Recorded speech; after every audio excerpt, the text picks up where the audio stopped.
Okay, good guys, no? Mayroon na naman tayong gagawin dito na Panasonic, no? So, ang issue nito guys, ang complaint ng customer natin, U13 error, no?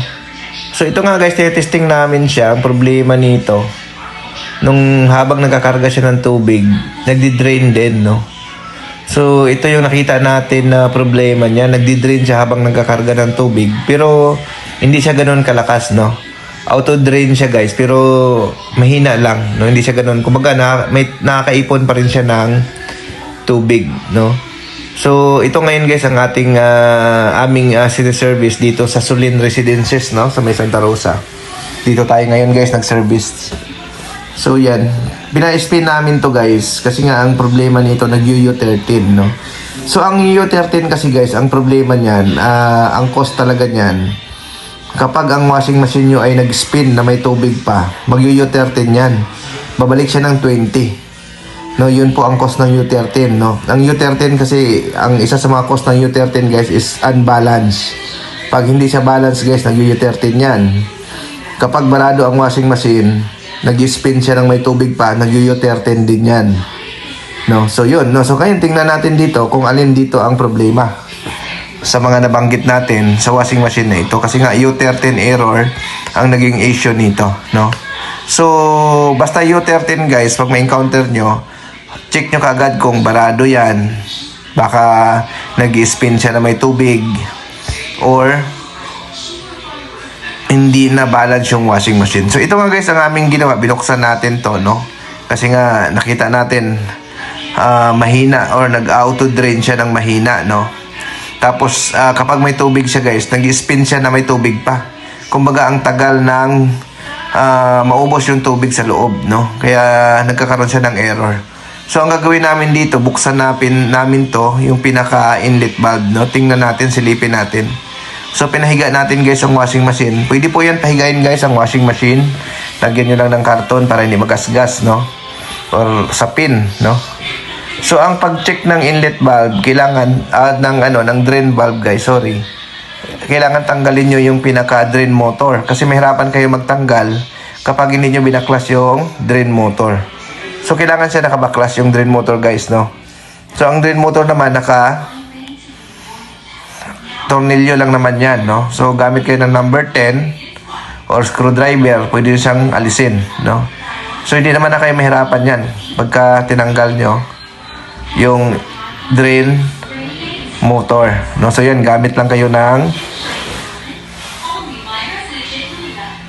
T-wrench, no? So yun.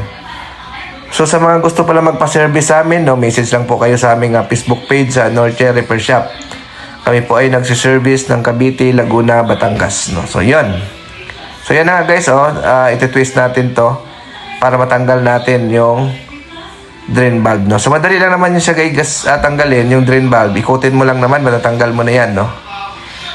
So lagyan nyo lang guys ng basahan, kasi pag tinanggal nyo yung drain valve, dapat may basahan sa ilalim. Kasi kung may malalaglag yan guys, diretso yan sa gearbox, mahirapan kayo, baka may pumasok doon sa loob ng gearbox.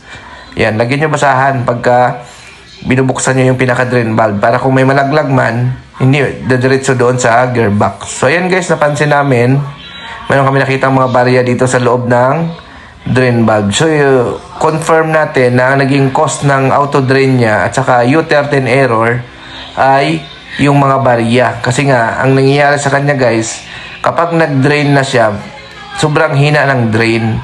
So, nauubos yung oras ng washing machine, time niya ng i-dryer habang may tubig, no? I-dryer niya habang may tubig. So, doon na magsimula yung unbalance. Kasi nga, may tubig siya, i-dryer niya, mag-alog-alog hanggang babalik yung oras. Kaya magkaroon siya ng U13 error, no? So yun ang nakita natin dito, barya. Isa sa cost ng auto drain at saka siya din ang nagko-cost ng U13 error, no? Dahil barado siya. Kulang yung time niya para i-drain yung tubig sa loob, no? So yun, no? So nakita natin yung problema, no? So yun nga, kailangan natin siyang pahigain. So, tips lang doon sa may mga washing machine, iwasan nyo po na magkaroon ng barya ang inyong mga washing machine, lalo na sa Panasonic guys. Kasi, pag once nagkaroon ng barya yan guys, hindi niya kayang ilabas. Diyan yan mag-iipon sa drain valve. No, kapag nag-iipon, ang mangyayari niyan, ayaw mag-drain. Kung nagdi-drain man, mahina. Minsan naman, habang nagkakarga, nagdi-drain dahil sa barya. Common problem ito guys, no? So, maiwasan nyo ito kapag check nyo yung mga labahan nyo. Dapat walang barya, no?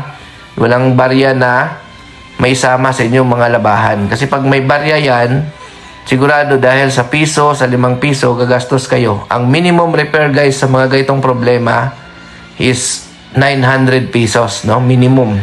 So, mahal po ang labor sa mga automatic washing machine dahil ito po ay skills ang binabayaran dito. Kasi hindi ito kaya ng mga hindi sanay or hindi pa eksperyensyado, no? So, skills po ang binabayaran dito. Skills.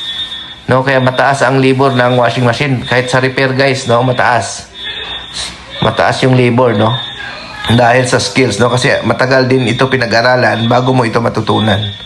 So, ayan, binalik na natin, no? Ayan. So, itetest na natin to guys, no? So, may nag-comment pala sa atin, no? Ayan, ito nakuha natin, guys, oh. Na $1 daw yung price natin, no? So, tingin ko mura lang naman kami maningil, guys. Kasi nga, tama lang naman. Kaya medyo mapamahal lang sila. Kasi yung service team namin kasi, medyo, compose siya ng 2 technician at saka driver. So, medyo mataas yung rate namin. Kasi nagpapasahod tayo ng technician at saka driver, no? At saka 4 wheels po ang gamit ng mga service team natin. So, hindi siya motor. Kaya medyo mataas talaga yung rate namin compare mo doon sa mga ordinary na technician na nagpi-freelance, no? Kasi nga dahil tayo, mataas yung overhead, yung expenses natin, yung toll, gasoline, driver, technician, no? So, nagpapasweldo tayo ng mga technician. Okay, thank you, bye-bye.